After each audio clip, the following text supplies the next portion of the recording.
賽馬會藝術有 Sense 計劃咧，就去幫一啲有特殊學習需要嘅學童去設計唔同嘅小遊戲啦。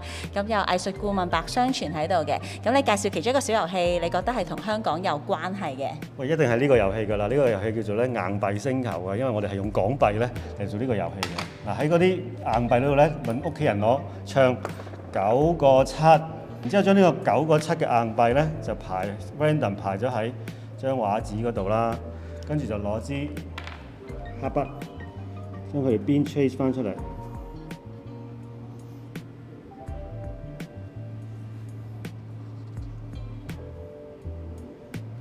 捆住嗰個硬幣就畫咗佢嗰個形出嚟啦。有大有細啦，咁所以就出嚟嗰個星球有啲大有啲細嘅。喂，唔該晒。啊，呢個係英女王嚟嘅喎。係有個舊嘅2毫紙上面係有英女王。而家呢啲，好啦，一拎開你就見到有幾個星球喺度咯。然之後個星球裏邊咧，畫啲小動物落去啦。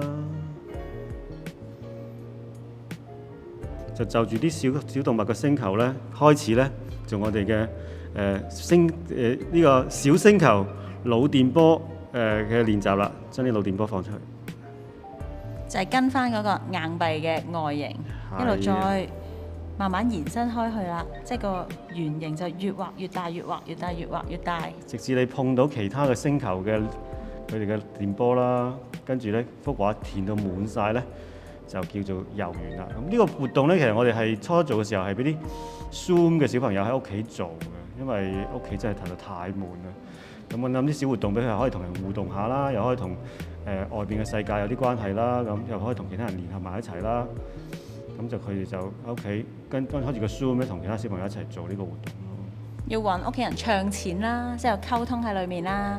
咁然後又要計數計9個7啦，跟住就可以畫畫啦。我懷疑而家啲小朋友咧唔知咩叫做硬幣，好少收到散紙嘅，而家真係全部都係嘟咁樣就搞掂咗。咁啊，因為啲硬幣污糟啊，攞完之後要洗手。係啊，要揾梘液沖洗過先至可以玩呢一個小遊戲。所以我哋嗰啲小朋友嘅世界裏邊咧，有啲嘢我哋覺得哇，佢哋一定識嘅，一定有嘅，其實唔係㗎，有啲嘢係 miss 咗嘅。而一路喺度畫嗰一個外形嘅延伸嗰陣，就好似禪繞畫咁樣啦。